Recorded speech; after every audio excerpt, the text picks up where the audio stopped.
Good night, my friend. You've come to join me here again. In this dream world I've decided to take a brief rest in. In hibernation, still in my forest, sure, for I understand now that I can never leave it. But I am having a quick rest, taking some time to do a little bit of thinking, that's all. Though I suspect that soon I will need to wake up. In fact, I think I am oversleeping a little, even as we speak. No, that's not true. Time doesn't exist, only sleep for now. And I think I must wake up without alarm and without an alarm, without the poisonous propaganda of a clock's ticking hands to monitor me and decide how much rest is enough for me. In this dream state, the colors are still bright as ever, and the backdrop still wondrous black velvet. My tarot cards have become even larger than before now. They are each perhaps half my height, right now, and growing as we speak. They are harder to carry in this dream, hauled over my back, strapped to me with a grotesque, oversized version of the black, sparkling material I normally use to wrap them up in. They grow heavier and heavier, begging for my attention. Fine. You have a message for me? I say, still in a loving way. As well as I possibly can, I shuffle them. They become lighter as I do so. What is the message from you that I must receive? I ask my deck, as one card slides itself towards me in my dream. I place my hands on it, and my hands are changing color, so I can see myself in my dreams. Interesting. They are first green, then red, then blue, then pink, and they linger on a strange pale purple before turning to great claws with wonderful yellow talons, like an eagle's almost. This is how they decide to stay before my eyes in this dream. I will accept the hands of a noble beast, a flying guardian, a watcher in the sky for now. We will see. The card that turns itself over underneath my hands is the 7 of Cups, reversed. So listen, the 7 of Cups represents a dream world, whichever way you draw it, upright or reversed, it doesn't matter. You are in a dream world, it tells you. And I know this to be true. In fact, when in reality I drew this card in order to write you a story, I was surprised at just how clearly they knew what I had already written into my life, into my story. A dream world. However, when it is upright, the focus is on the dreaming itself, the act of imagining, perhaps, whether it is good or bad for you. But reversed, it calls you to action to return to reality. You can, however, bring your dream world into your reality. You can create your own reality, inspired by the images you saw in the dream, perhaps. If that dream is aligned with who you truly are, who you are at your core, and what you believe in, what you know deep in your heart to be right and to be good. It is easy to be good and to act in accordance with your heart in a dream world, isn't it? But doing so in reality, that is the difficult part. There is a rumbling around me. I have been asleep here for some time, buried in the snow now, warm and safe and comfortable somehow. I feel conflict. I feel that danger approaches my woods. I have perhaps been intentionally blind to the fact that it's been approaching all this time. lumbering towards my safe haven like a terrible, vicious thing that cannot control itself. But I must challenge myself to pry my eyes open, even as the snow stings them. I must try somehow to open my eyes. How can I do it? In the meantime, dream a dream with me, my friends. A dream about the reversed 7 of Cups.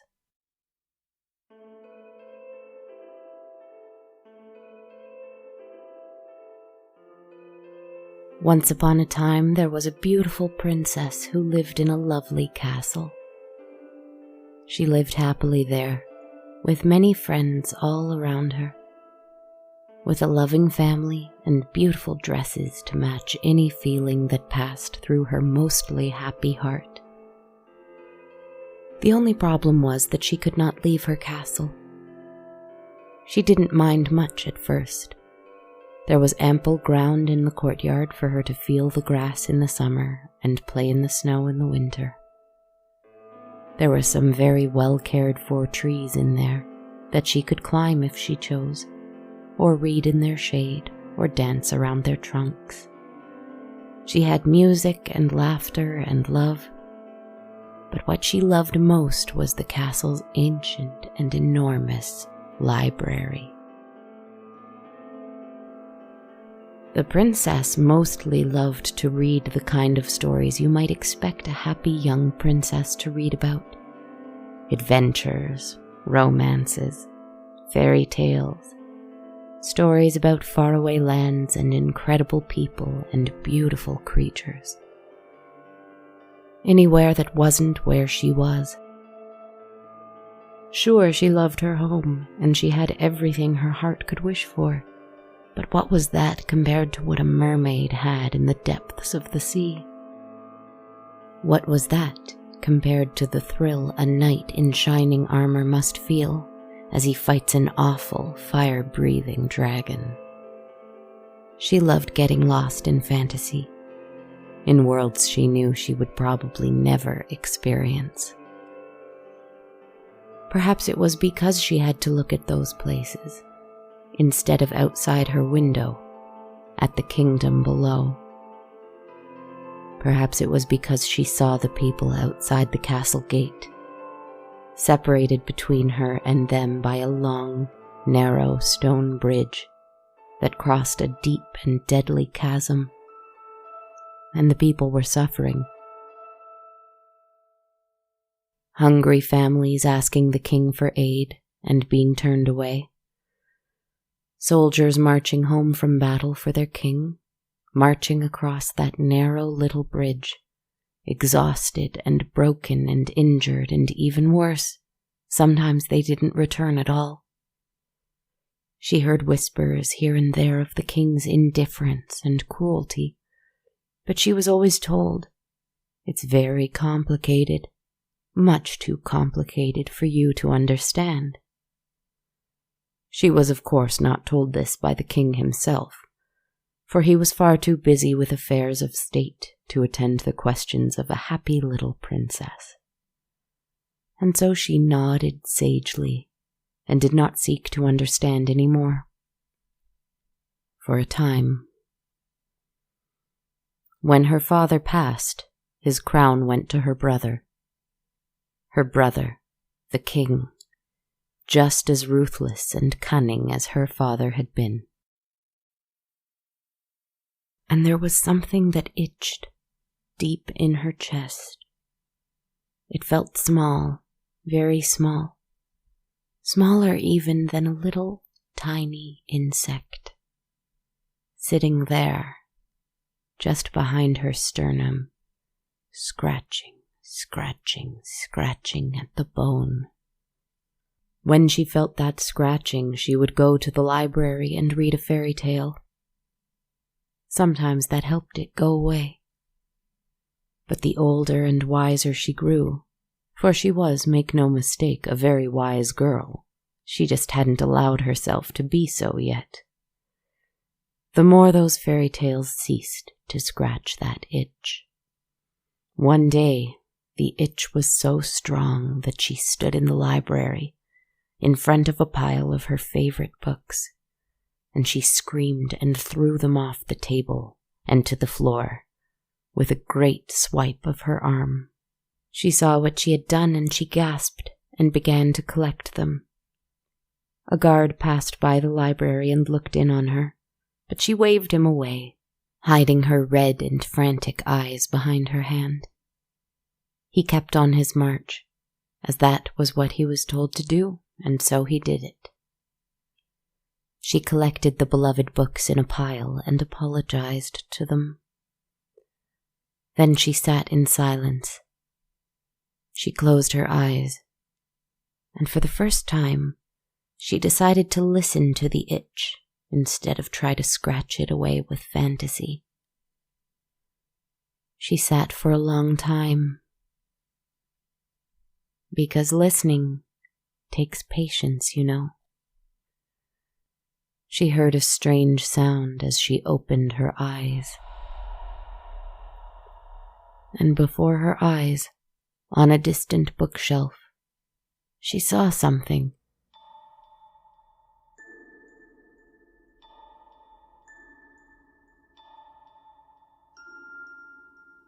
It was a book. Perhaps that's obvious to say.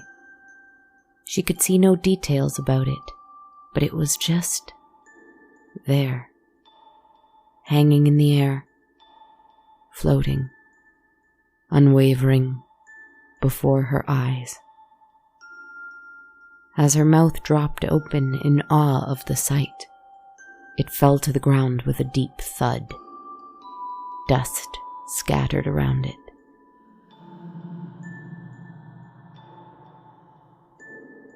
She went to the book. It seemed to be bound in a strange kind of leather she didn't recognize. Was it crocodile skin? No, it was too strange a shade of blue. Or was it violet or purple? For that. Was it a snake? No, the scales were too large. She couldn't tell. The book didn't have a title. She opened it and saw its handwritten pages.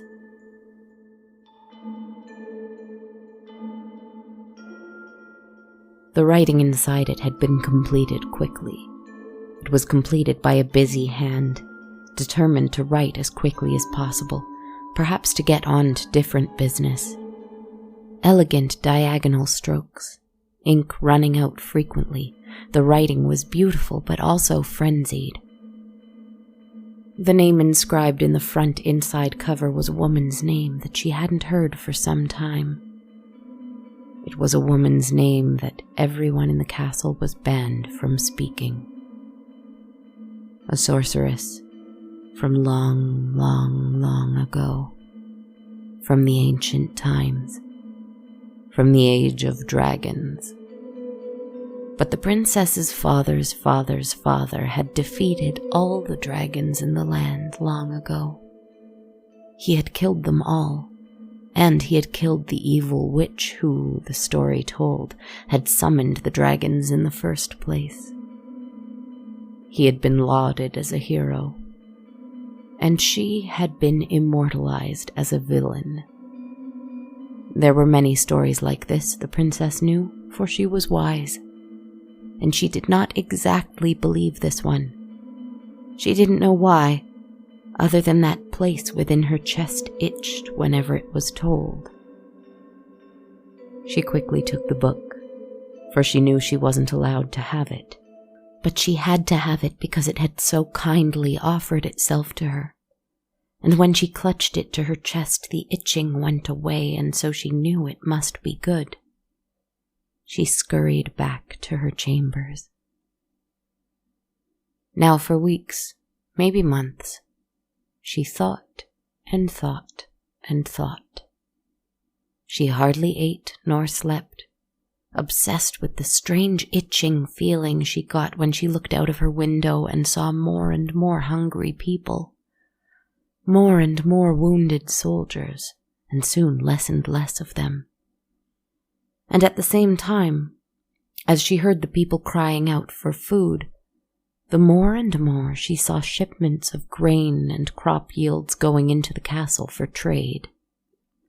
And at the same time as she saw the wounded soldiers, shaking, entering the castle gates, the louder she heard the triumphant trumpets cry out the glory of their return. Oh, an itching, a terrible, terrible scratching like never before. And this time she did not want to read a fairy tale to stop it. One night, when the castle was asleep but the people below still kept their fires lit and tried desperately to stay warm, that itching was so strong she thought she would scream out into the window, though she knew it was useless to do so. She did it. No one heard her. Well, no one that she could see. For, right when she screamed, that is when the witch's book fell open. And it fell open to a particular page. A page with a magic spell. She saw a symbol painted in blood at the top of the page, and she recognized it instantly. She picked up the book and ran to the great hall of portraits, kept dark and hidden mostly. She held up a candle to each face on the wall that she saw, kings and queens from long ago. She saw her father, her mother, her father's father and her father's mother, her father's father's father and her father's Ah.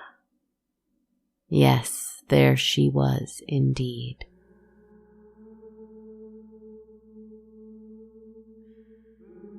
Ancient and covered in dust, the portrait was so poorly cared for. There were scratches across her face, and she could not see her great-great-grandmother's fiery eyes or her firmly set frown. But she could see around her neck that which she had noticed every time she had come to this hall, for it was so strange and so striking.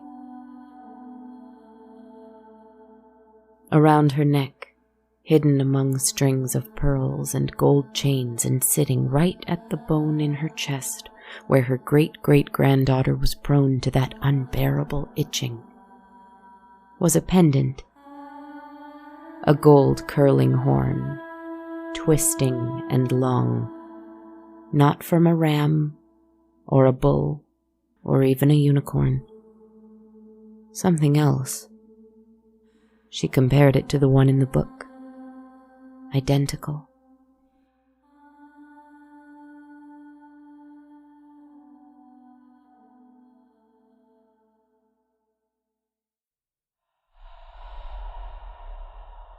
She heard something beside her, and her candle blew out. She quickly lit it again.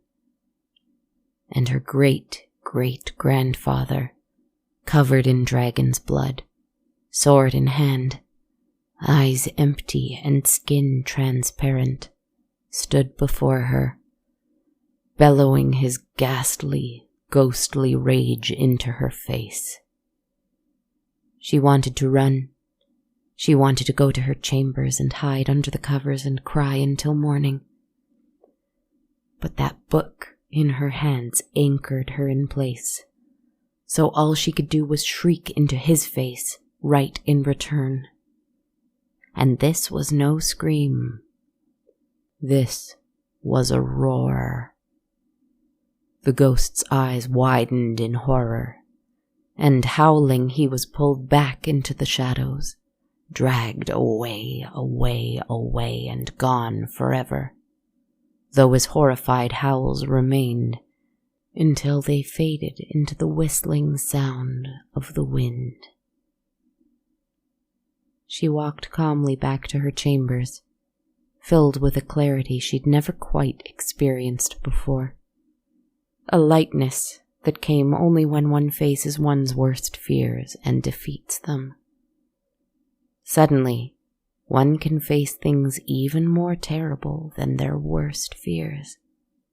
Suddenly, one can do the impossible. The following day she asked her brother, the king, for a few things.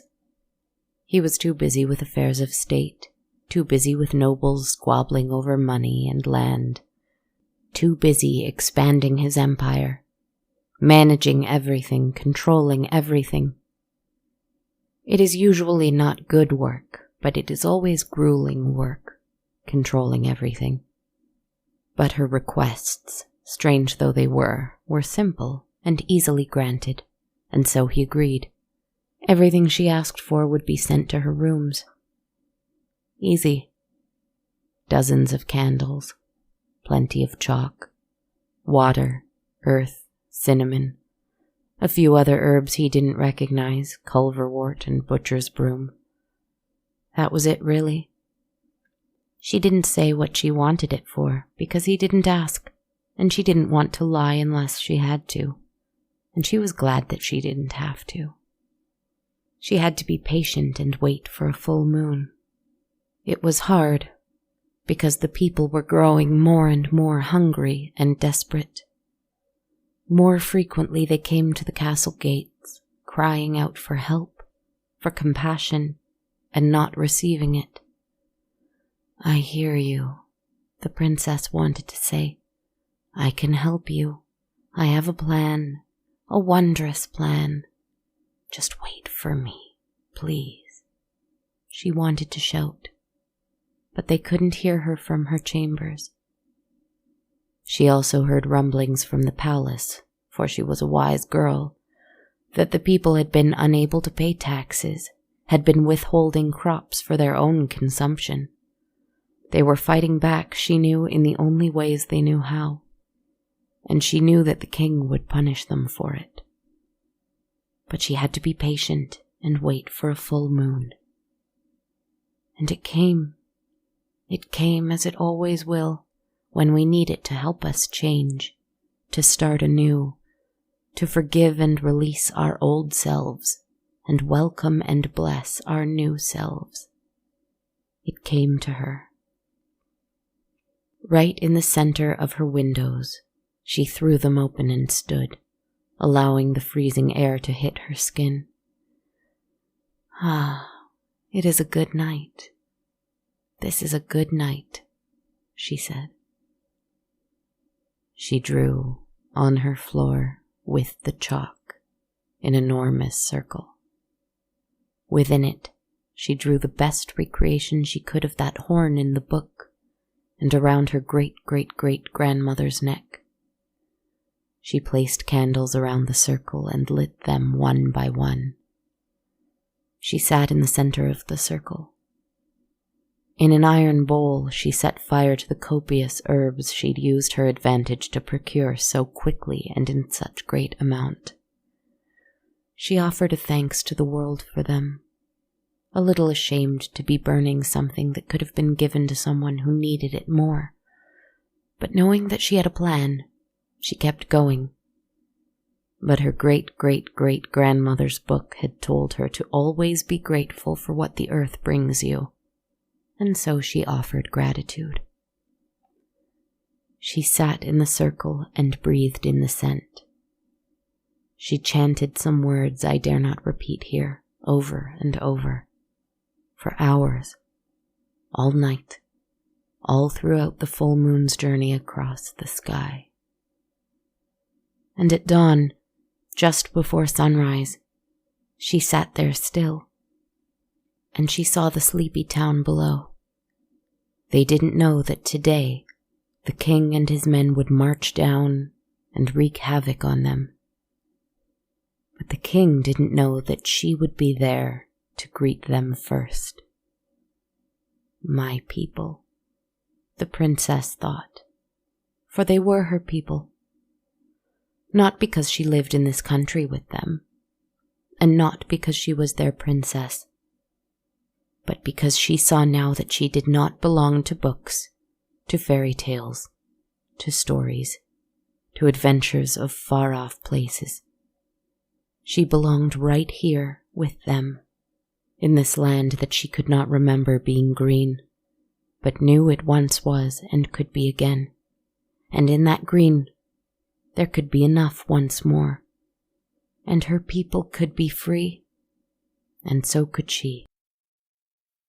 She realized now that she was not the knight in shining armor fighting the dragon. She didn't even want to be. She realized what she truly was. The guards and the king and the nobles had all gathered on their side of the narrow bridge, prepared to engage, prepared to descend upon the unwitting, sleeping town. But the princess did not fear. Even when they began to march forward, weapons drawn, headed towards her people, she did not fear.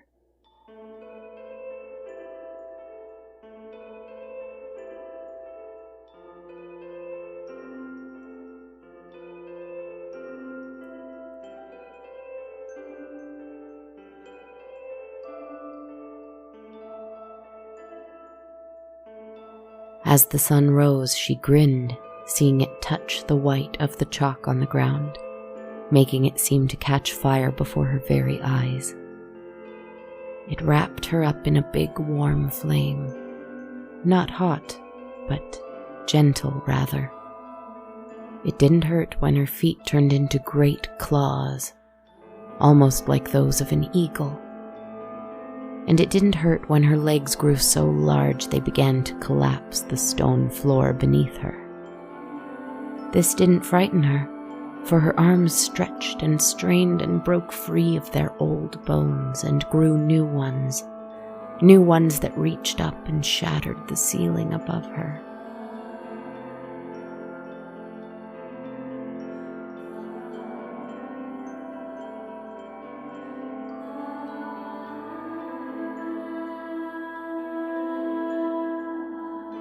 Below, the guards and the king and the nobles watched with horror as a dragon escaped from the princess's bedchamber.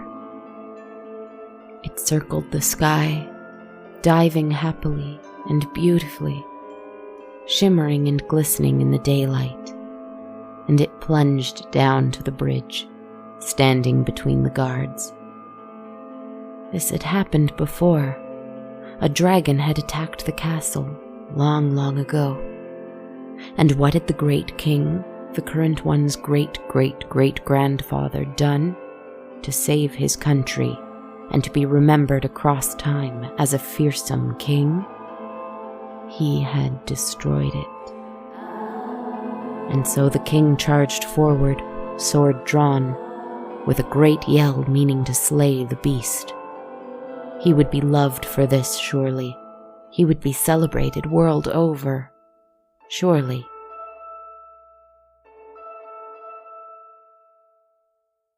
But the creature before him threw open its great wings and spread them so wide that no one would be able to cross the bridge. And as loud as the king's battle cry was, it was no match for the great rumbling roar that bellowed up from the beast's gut and erupted in scorching flames, flying up into the sky. Into the sky, as a warning. The king had to brace himself lest the vibration from that roar shook him to the ground. Then the beast could crush him in one blow, or scorch him to cinder. Why hadn't it then? The dragon took a few steps backward, and the king pressed forward, his men charging her. She swiped them away like a pile of fantasy books off a table. She breathed fire once more, and it smelled of cinnamon. He looked into the beast's eyes, and he saw his bloodline. He saw his father and his mother looking back at him. He saw his father's father, and even a bit of his father's father's father, but he also saw someone else peeking through in there. Someone long forgotten who used to wear a curling horn for protection. And this beast before him also wore 2 curling horns at the top of its head, and the same determined frown. There were years of decadence and injustice in their blood, the dragon and the king.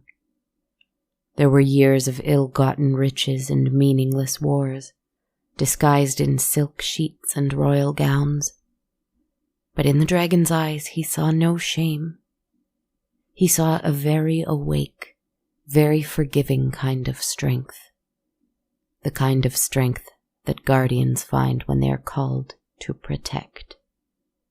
He saw the kind of waking that must occur for a happy little princess to become a raging dragon.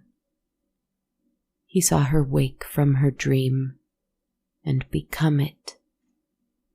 And though more guards rushed forward to attack, he cried at them to stand down. And so they did.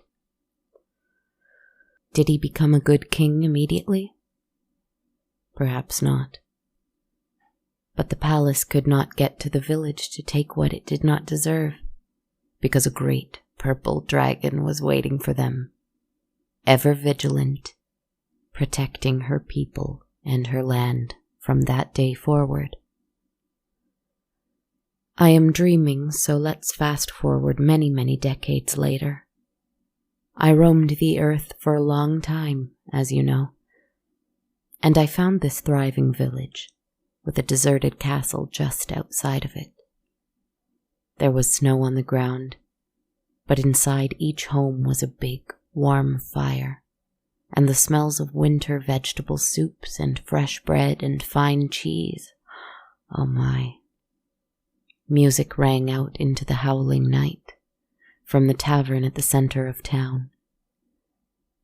I looked in from the window, and I saw an old woman there, sitting by the fire in the center of a group, a necklace with a pendant sitting in the center of her chest with a gold, twisting dragon's horn. They clapped for her as she finished telling a wonderful fairy tale she remembered from long ago. They listened in awe, dreaming of magical worlds that sounded lovely, but were nothing compared to the absolute beauty and loveliness of the world in the center of this tavern, in the center of this village, in the center of this land, in this home we call the world. I watched in from the window. I felt the warmth of the fire on my face. At the same time, I heard that howling night all around me. Howling, screaming, whistling in the wind. Like the sound of king after king after king after king, who realized they hadn't wiped out the dragons after all.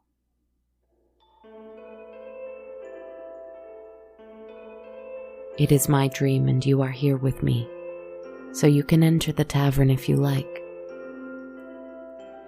Or you can stay out here with me, protecting it from hungry, greedy ghosts of a time that we can put behind us if we try hard enough.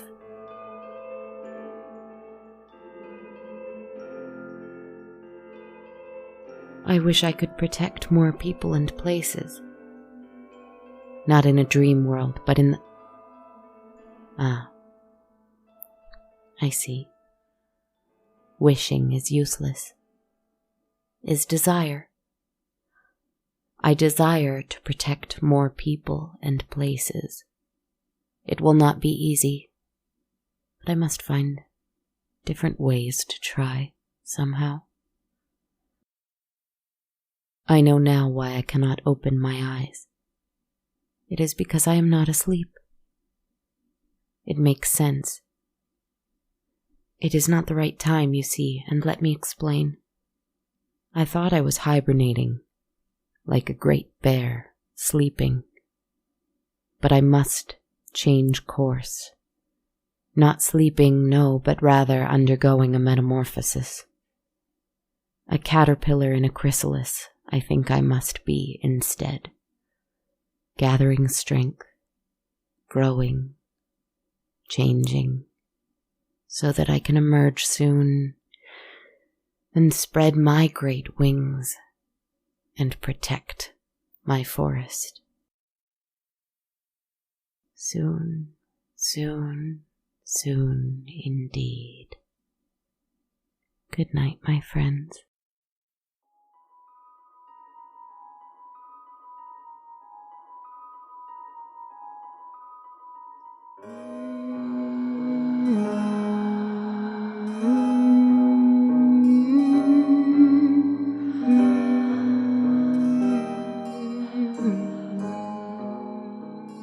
Hello there, and welcome to episode 133 of On a Dark, Cold Night. This is your host, writer, podcaster, composer, team of one behind the podcast, Kristen Zaza. I hope you're doing all right out there. I know that many of my listeners in the States right now are going through quite a lot in so many different ways. So I'm sending love to you and strength. I hope that you're safe and hanging in there. I'm thinking of you. I would like to send a couple of thank yous today. First to my newest patron, Marnie Pickens, who pledged a monthly amount in support of the podcast on Patreon. Thank you so much for listening and for wanting to help me do what I do, Marnie. I really appreciate it. Every patron of the show through Patreon receives access to my ever-growing soundtrack, so if you're interested in this as a perk, head on over to patreon.com/darkcoldnight to learn more. If you're not interested in the soundtrack and instead would rather make a one-time donation, you can buy one or more metaphorical coffees in support of the show through ko-fi.com. Learn more at ko-fi.com/darkcoldnight. And we always have t-shirts and hoodies available for purchase at bonfire.com/on-a-dark-cold-night. I would also like to thank an iTunes user from Canada named Why Won't iTunes Let Me Review? I love that username, who left a very, very lovely 5-star review for the show for me. Thank you so, so much. Why won't iTunes let me review? I'm very glad that iTunes did let you review. It means the world to me. If you're enjoying the show as well, I'd love it if you also left us a review on iTunes. It's a huge help and I appreciate it a lot. You can also follow me on social media. I'm on Twitter at A Dark Cold Night, Instagram at Dark Cold Night Podcast, and on my Facebook and YouTube pages just called On a Dark, Cold Night. Thank you so much for joining me this week. Wherever you are and whatever you are going through, I hope you can get the rest you need tonight to wake up and do the work that you need to do to help the world be an even more loving, life-giving place. And I hold the same hope for myself tonight, too. Good night, my dear friends, and thank you.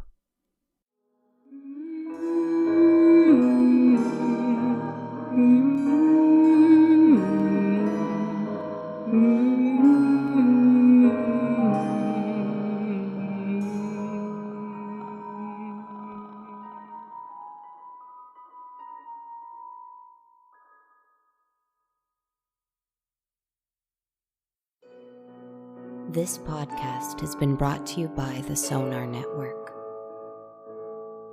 Sonar.